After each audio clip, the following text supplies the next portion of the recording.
संत रामपाल जी महाराज के जेल जाने की घटना, जेल के अंदर हुई घटनाएं, भविष्यवाणी और उसके संकेत, जेल से बाहर आने का क्षण, कभी कभी जो आंखों से दिखता है वो पूरी सच्चाई नहीं होती, और जो सच्चाई होती है उसे देखने के लिए हमें विश्वास की आंखें चाहिए होती है। भारत की पावन भूमि पर जहाँ संतों और महापुरुषों ने युगों से मानवता को दिशा दी है, वहीं एक नाम आज करोड़ों दिलों में बस चुका है, संत रामपाल जी महाराज। उनका जीवन सत्य, साहस और भविष्यवाणी का अद्भुत संगम है। आज हम आपको उस यात्रा पर ले चलेंगे जिसमें है संघर्ष, अन्याय, इंतजार और आखिर में सत्य की जीत। 14 नवंबर 2014 की वह सुबह, हवा में अजीब सी बेचैनी थी। हजारों अनुयायी सतलोक आश्रम के बाहर और अंदर अपने गुरु को बचाने के लिए एकत्र थे।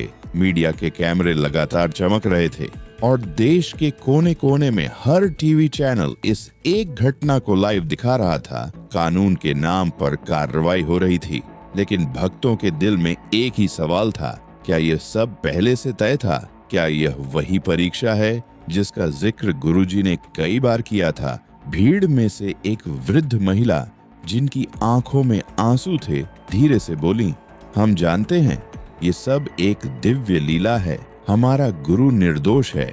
और फिर पुलिस की गाड़ियां भीड़ के बीच से रास्ता बनाते हुए संत रामपाल जी महाराज को लेकर चली गईं। भीड़ ने सिर झुकाकर प्रणाम किया और आंखों से आंसू बहते रहे।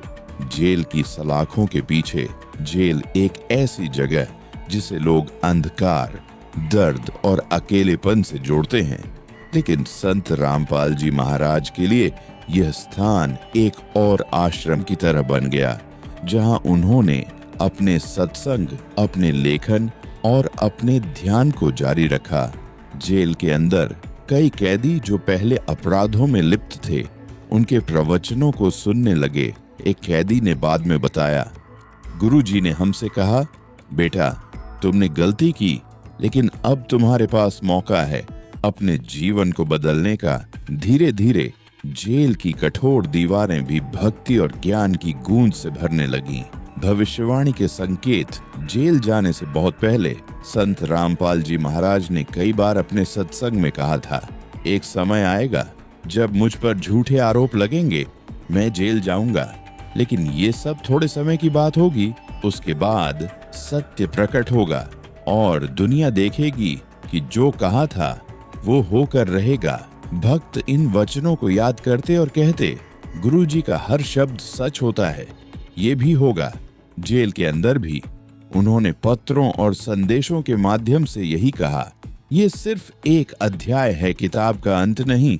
अदालत के दिन साल दर साल कोर्ट की तारीखें आती रहीं, कभी बहस होती, कभी गवाही, कभी स्थगन। हर तारीख पर भक्त सुबह से अदालत के बाहर खड़े रहते, हाथों में सत साहिब लिखे पट्टे और दिल में एक ही प्रार्थना, सत्य की जीत हो। मीडिया अब भी तरह तरह की खबरें देता, लेकिन अनुयायियों का विश्वास अडिग था। वह दिन और फिर वह सुबह आई जिसकी प्रतीक्षा वर्षों से हो रही थी। कोर्ट का फैसला आया। सभी आरोपों से बड़ी खबर सुनते ही जेल के बाहर जमा हजारों अनुयायियों ने सत साहिब के जयकारों से आकाश गूंजा दिया। लोग एक दूसरे को गले लगा रहे थे, आंखों में आंसू और होठों पर मुस्कान थी। जेल के दरवाजे खुले और बाहर कदम रखते हुए संत रामपाल जी महाराज ने हाथ जोड़कर भक्तों को आशीर्वाद दिया।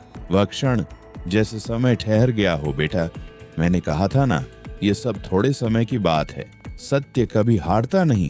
गुरुजी के ये शब्द सुनते ही हजारों लोग रो पड़े।